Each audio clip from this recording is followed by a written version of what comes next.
මේ බලන්නකෝ අපේ කලායතනයට අද ආවේ කවුද කියලා. ඉතින් මේ ඇවිල්ලා අපි 2023 තායිලන්තේ ගියපු වෙලාවේ අපිට හම්බෙච්ච යාළුවෙක්. යාළුවෙක් කිව්වට යාළුවෙක්මත් නෙමෙයි. අපි ඩාන්ස් ෆෙස්ටිවල් එකකටනේ තායිලන්ත ගියේ. ඉතින් ඒ වෙලාවේ එතන ඕගනයිසින් කමිටි එකේ හිටපු එක්කෙනෙක් තමයි මේ ඉන්නේ. එයා හැබැයි ලොකු තනතුරක් තිබ්බ එක්කෙනෙක්. ඉතින් හැබැයි බලන්නකෝ එයාගේ නිහතමානීකම. ඉතින් එයා මේ පාරත් ලංකාවට ආපු වෙලාවේ මාව හොයාගෙන ආවා. එයාපෝට් එකට ඇවිල්ලා එයා ඉස්සෙල්ලාම ආවේ අපේ ගෙදරට. ඉතින් හොඳම වැඩේ කියන්නේ මම ඉස්කෝලේ ඉරලා එන ටිකට එයා මැප් එක දාගෙන අපේ ගෙදරට ෆුට් බයික් එකේ ඇවිල්ලා මං එනකම් බිම ඉඳගෙන ඔහේ ඉන්නවා. ඉතින් මට දුකේ බෑ දකිද්දි. ඊට පස්සේ ඉතින් අපි ආපු ගමන් ඉතින් මං ආපු ගමනුත් එයාත් එක්ක ෆොටෝ එකක් ගැහුවා. එඳ මාරු කරන්න කලින් මම.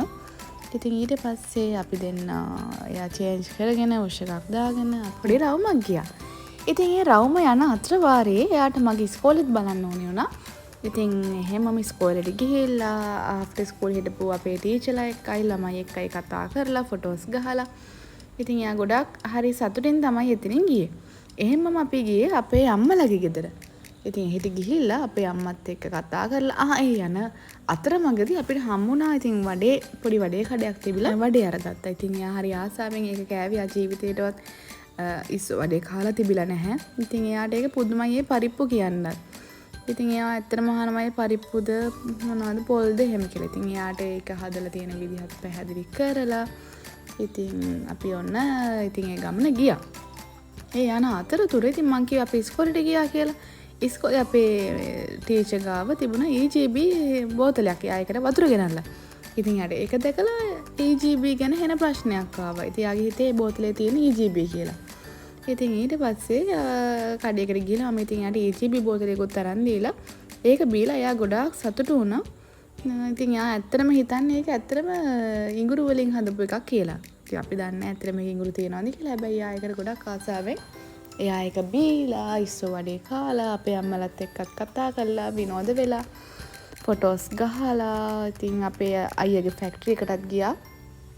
සාරි වියන එකත් බලලා. ඉතින් ওই වගේ දේවල් කළා. ඉතින් එයාට තව ප්‍රශ්නයක් තිබුණා මෙහි හාල් වල ගාන. ඉතින් අහුවාම එයා කියනවා ඒකත් ගොඩක් ගාන ලාභයිලු. පොල් ගාන විදිහ ඇහුවා. ඉතින් පොල් ගාලා බැලුවා අපේ අම්මත් එක්ක එකතු වෙලා.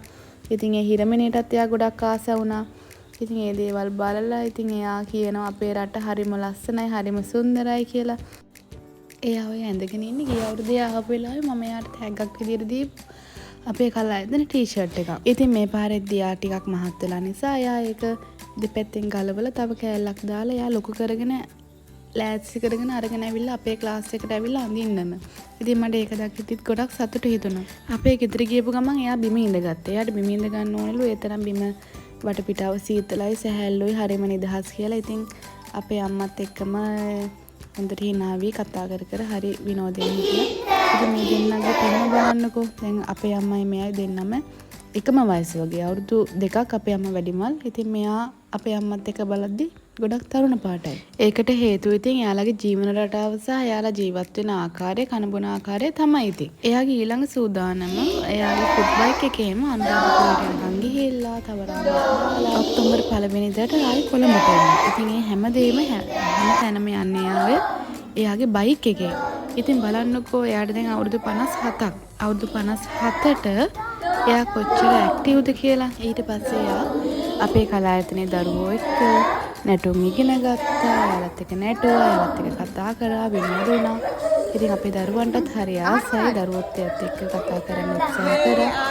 ඉතින් හරිම සතුටුයි ඒ දවසේ. එයා නිසා ගොඩක් සතුටින් අපේ දරුවෝ හිටියා. ඒ වගේම මමත් ගොඩක් සතුටුයි. ඉතින් අම්මට තෑග්ගකුත් ගෙනල්ලා තිබුණා. මම ඒකට ගොඩාක් ආසයි.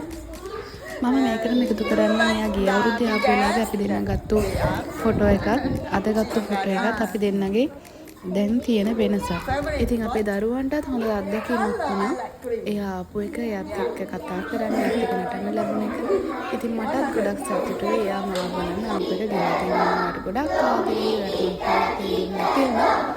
ආයෙත් ඔයා ඊළඟ අවුරුද්දේ එද්දි අපි ආසාවෙන් ඉන්නවා ඔයා ඇවිල්ලා අපිත් එක්ක විනෝද වෙලා යනකම්.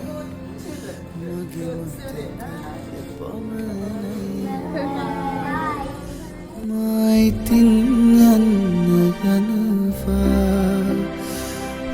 මට යන්න අවසරයි